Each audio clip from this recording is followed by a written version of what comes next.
That's why I didn't book a flight. He said he's going through his personal. It's all it's all public, and I guess he was supposedly messaging girls, which is like, you can't say how's it going. I know, right? Dude, no. You can't say hope all is well. The recent wave of UFC developments following the Paramount deal has been nothing short of absolute chaos. New fights are dropping back to back, unexpected announcements are shaking the community, and MMA fans can barely keep up. Kicking things off, we've got a surprising matchup on the horizon. Henry Cejudo versus Peyton Talbot at UFC 323 in Las Vegas. And in a fresh interview, Cejudo has confirmed that this will be his final run, officially signaling retirement after giving UFC fans one last seismic moment in the octagon. No, this is it for me, guys. This is it for me. Unless Dana wants me to, unless there's a really big fight with some other Mexican, then I'd be willing to do it. But other than that, I think I've done everything at the highest level since I was 11 years old, from cutting weight at that damn time. And there's just a lot of satisfaction in my life. I'm ready to move on too, man. I have a couple kids that want to play with their dad 24/7. So what are you hoping to get out of this on Saturday? Like, what's gonna make this a satisfying fight? Just giving it your all. Like, that's it. Giving it everything that I have. It's not even about anything else, but just giving what I have, what wasn't given to me my last fight. That's all. A fair shake. But the story doesn't end there. Just when fans thought Henry Cejudo was ready to walk away for good, another twist slipped into the conversation. Ahead of his UFC 323 showdown, Cejudo hinted that there might be one thing powerful enough to pull him out of retirement, a lingering feud he believes the UFC itself created. And that feud, it involves none other than former flyweight king Brandon Moreno. I've already called him out a couple of times. It would make perfect sense. We'll do it. I don't want to do it at the White House. Let's do a Cinco de Mayo. You would want to fight at the White House? Nah. I'd rather just maybe mow the lawn down there, dude. I don't know, dude. I'm not, I think you guys might be sitting next to each other at the press conference. There's the way the card's set up. Is that going to be... I don't know. I doubt it. But it is what it is, bro. Like, this is some of the stuff that happens. That's happened a long time ago. That's also the beauty too, because it's been pretty cool, man, for me to, become a world champ, especially everything that happened with me and him, how we're close, pretty much living. Meanwhile, across the combat sports world, Conor McGregor is keeping his name loud and global as always. The Irish superstar recently linked up with none other than Mike Tyson, sharing a rooftop photo and flexing their combined power with the caption, 63 KOs between us. The two icons were all smiles, a rare crossover moment that instantly sent social media buzzing. Look at you! I had got him the second one, yeah? I got him the third, yeah? Bell too, man! When I go up there, like, I'm sitting down there, I gotta get it. When I go up there, I'm going and then, fuck you! Before I get on there, the experience we've had makes us perfect candidates for this. Did you see me going up and down the area and all the promotion for the brand? Look, I'm not getting the brand. This comes as McGregor drops another update on his long-awaited UFC return.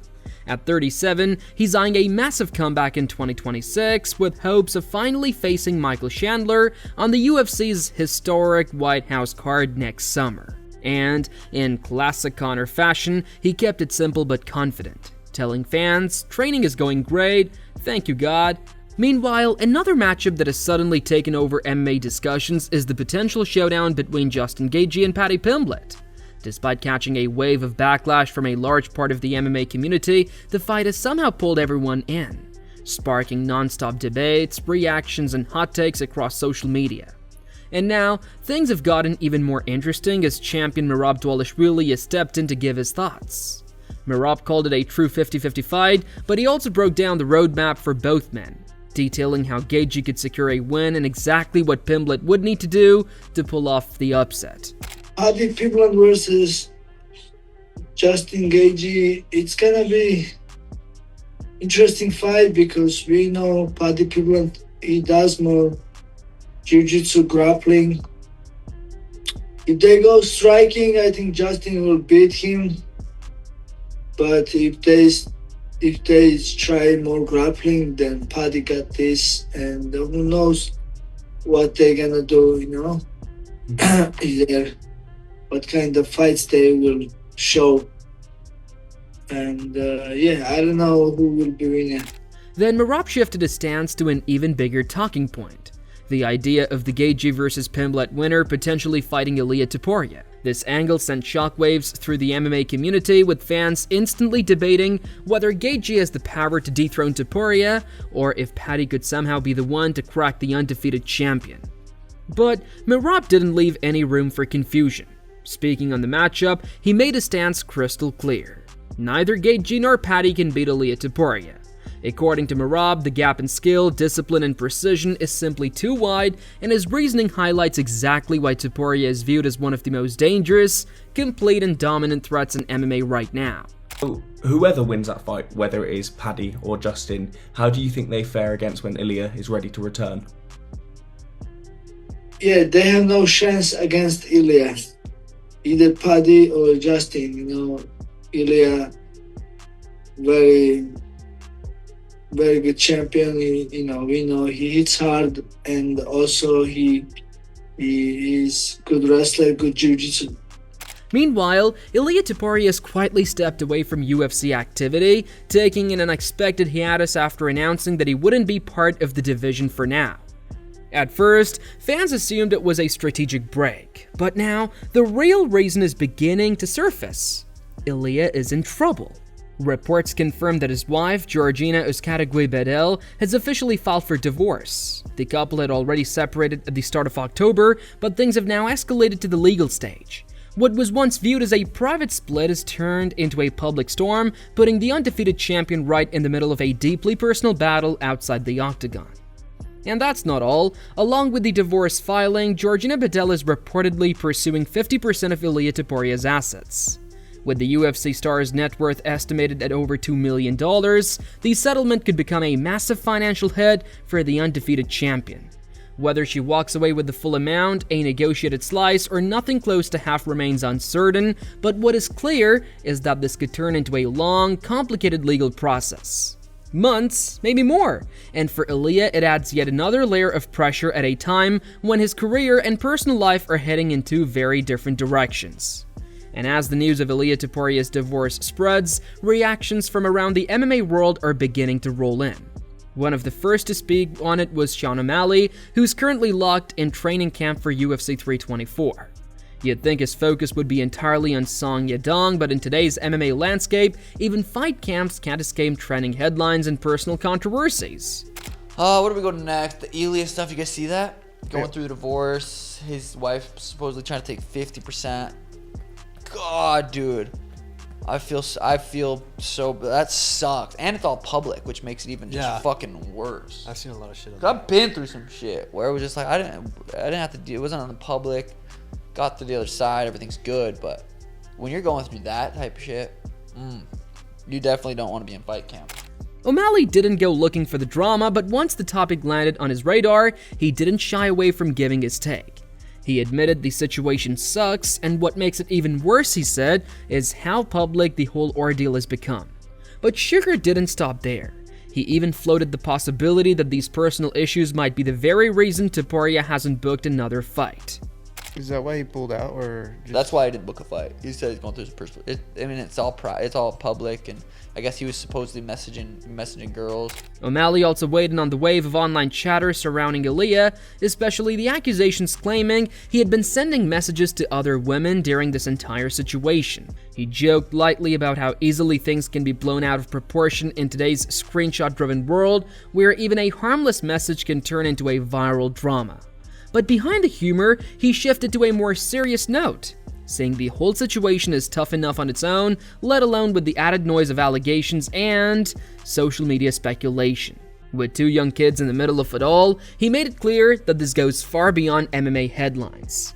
It's a real-life struggle that no fighter wants to face. Which is like, you can't say, how's it going? I know, right? Dude, no. You can't say, Hope all is well.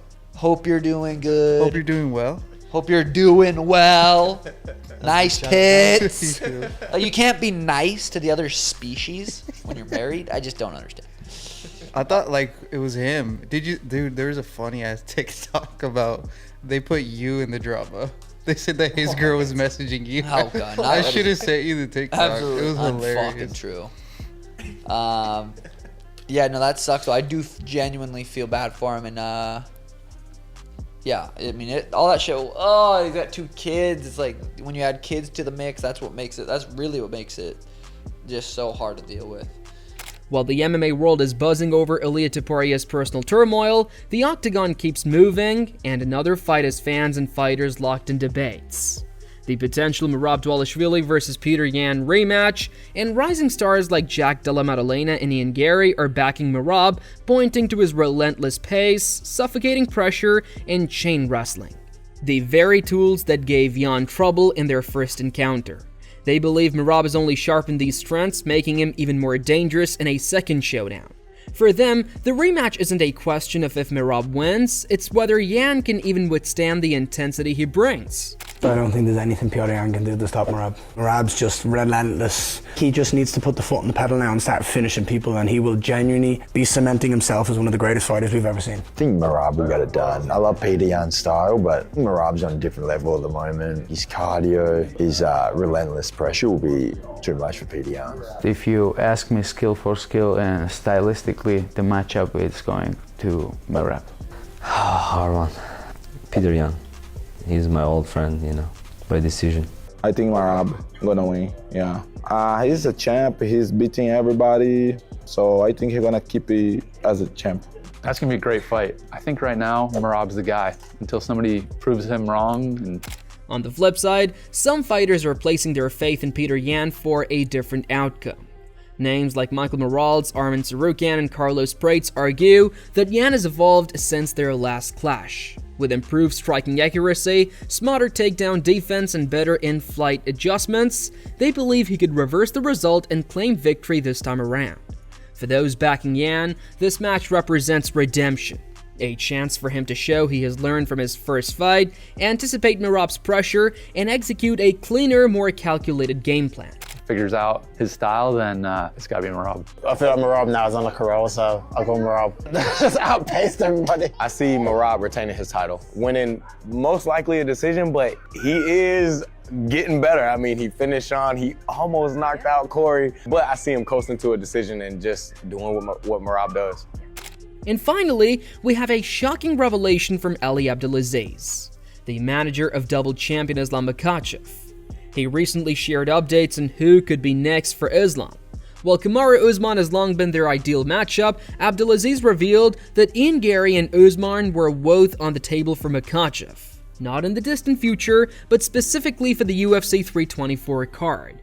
It seemed like Islam was in line to headline the event, but he ultimately chose to pass on the opportunity for now. Whoever it ends up being challenging Islam for this belt first, when ideally do you think Islam fights again? Well, Islam just fight, honestly. Even the UFC reached out to me, they was asking him to fight at main event June 27. He thought about it, honestly. At the White House card? No, January 28. He thought about it, he's like, no, and Habib said, hey. Who was that again? Honestly, Kamaru's name was in the mix. I can tell you that. Kamaru's name was in the mix for January 28. Ian Gary's name was in the mix too. But at the end of the day, man, the UFC is a business. They're gonna make the biggest fight they can make. I like it, you don't like it, this is what it is. And everybody have to make his case. But nobody have influence over nobody. We have relationships. And we have to manage a relationship. And all these people's crying. And so, that's it for today's MMA major updates. From Ilia Topuria's personal drama, to Merab and Yan's heated rematch predictions, and the latest on Islam Makhachev's next potential fight, the fight world never slows down, and neither do we. If you enjoyed the breakdown, make sure to hit that like button, subscribe to Boxism, and turn on notifications so you never miss a beat from the fight world. Drop your thoughts in the comments. Who do you think will dominate the octagon next? Merab, Peter Yan, or the Gaethje vs Pimblet winner? And what's your take on all the recent drama surrounding Ilia Topuria and Islam Makhachev's next fights?